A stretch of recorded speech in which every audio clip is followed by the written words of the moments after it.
జై హింద్. భారత్ మాతా కి, భారత్ మాతా కి. ఇప్పుడు శ్రీ బండారు దత్తాత్రేయ గారి కుమార్తె అలై కమిటీ చైర్మన్ శ్రీమతి విజయలక్ష్మి గారు స్వాగతోపన్యాసం చేస్తారు.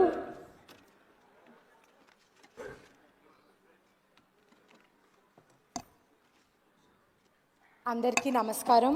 ముందుగా ఇంత ఓపికగా వేచున్న ఇక్కడికి విచ్చేసిన మా అతిథులందరికీ పేరు పేరున ధన్యవాదాలు. ఈరోజు మా ఆహ్వానాన్ని మన్నించి విచ్చేసిన వేదిక మీద ఉన్న పెద్దలకు, ఇక్కడికి విచ్చేసిన సహచర మిత్రులకు, మా కుటుంబ సభ్యులకు, మీడియా మిత్రులకు, అత్యంత ఆత్మీయమైన మా పార్టీ కార్యకర్తలకు, ఈ వేదికలు అలంకరించిన పెద్దలకు మరోసారి ధన్యవాదాలు తెలుపుకుంటూ, ముందుగా పుస్తకావిష్కరణ కార్యక్రమం బండారు దత్తాత్రేయ గారి జీవిత చరిత్ర, ఇట్లాంటి ఒక మహత్కర కార్యక్రమాన్ని ఆవిష్కరించడానికి అలై ఫౌండేషన్కి బాధ్యత ఇచ్చినందుకు మేమందరం చాలా చాలా సంతోషపడుతున్నాం. ఈరోజు మేము చేసే ఈ పుస్తక ఆవిష్కరణ మా వ్యవస్థాపకుడి జీవిత చరిత్రను ఆవిష్కరించడం గాను, లేదా నేను ఒక కూతురిగా నా తండ్రి జీవితాన్ని పుస్తకావిష్కరణ కార్యక్రమం నిర్వహించడం గాను కాకుండా, ఒక నిరుపేద కుటుంబం నుంచి వచ్చిన ఒక ప్రజానాయకుడి జీవితం, నిరుపేద కుటుంబం నుంచి వచ్చిన పేదరికం ఆయనకి ఏ రోజు అడ్డు కాలేదు, కష్టాల కడలిలో సాగిన యవ్వనం నుంచి నడిచిన ఆయన నిరాశ పడలేదు. సంఘ్ ఆయనకి క్రమశిక్షణను నేర్పింది, దేశభక్తిని నేర్పింది. అట్లాగే కడుపు ఖాళీగా ఉన్న గుండె నిండా ఆదర్శంతో, దేశభక్తితో ముందుకు సాగుతూ, శవాల కుప్పలో, ఇసుక దిమ్మెలో, దివిసీమ ఉప్పెన తెచ్చిన చేదు గుర్తుల నుండి నలుగురితో కలిసి నడిచినాడు. 4 సార్లు ఎంపీగా గెలిచినాడు. సికింద్రాబాద్ ప్రజల ఆశలు ఆకాంక్షలు నెరవేరుస్తూ 3 సార్లు కేంద్ర మంత్రిగా పనిచేస్తూ, ఈరోజు గవర్నర్గా అంత ఎత్తు ఎదిగినా ఇంకా ఆయన ఒదిగే ఉంటాడు.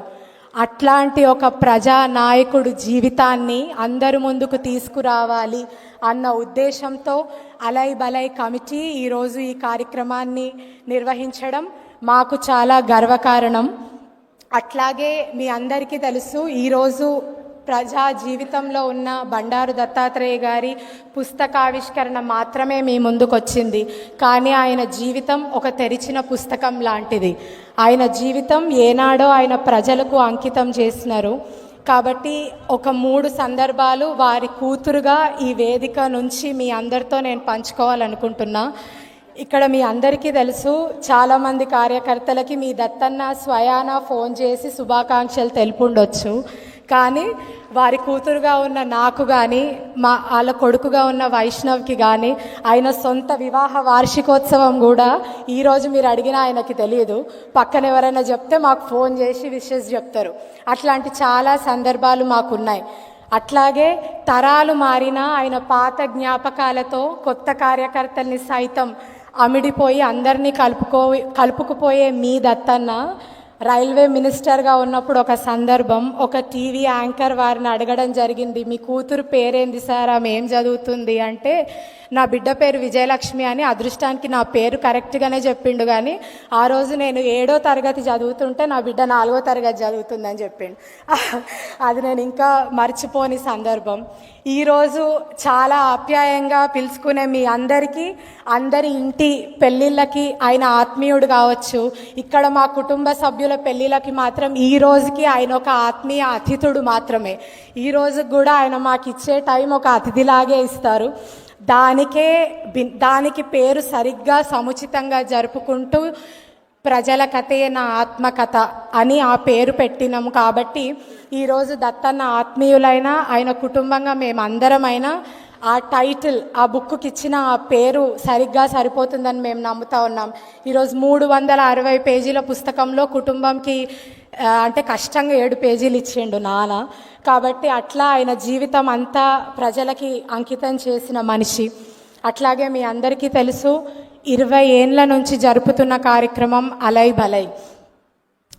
ఆయన ఆత్మీయతకు, ఆయన దాసరికతకు, ఆయన ఆత్మీయతే మా మార్గం, ఆయన దాసరికతే మా దారిగా పరోపకార శరీరం ఇదం అన్న నినాదంతో అన్న స్ఫూర్తితో మొదలుపెట్టిన కార్యక్రమం అలై బలై. ఈ లోకం, ఈ ప్రపంచం ప్రేమ కన్నా ద్వేషం వైపు నడుస్తూ ఉంది. కానీ అందరూ కలిసికట్టుగా నడిస్తేనే మన బలం అని నమ్మి రూపొందించిన వేడుక అలై బలై. ఆ స్ఫూర్తితోనే అలై బలై ఫౌండేషన్ ఇంకా ఇట్లాంటి స్ఫూర్తిదాయక కార్యక్రమాలు చాలా చాలా జరుపుతుంది అని మనస్ఫూర్తిగా మీ అందరికీ హామీ ఇస్తున్నాము. ఈ పుస్తకం ఒక రూపానికి రావడానికి ఎందరో శ్రమించినారు. వారందరికీ శిరస్సు వంచి నమస్కరిస్తూ, నిర్వాహకులు ఇచ్చిన ఈ సమయాన్ని దాటలేదు అని భావిస్తూ మరోసారి ఇక్కడ విచ్చేసిన అందరికీ పేరు పేరున ధన్యవాదాలు. జై హింద్.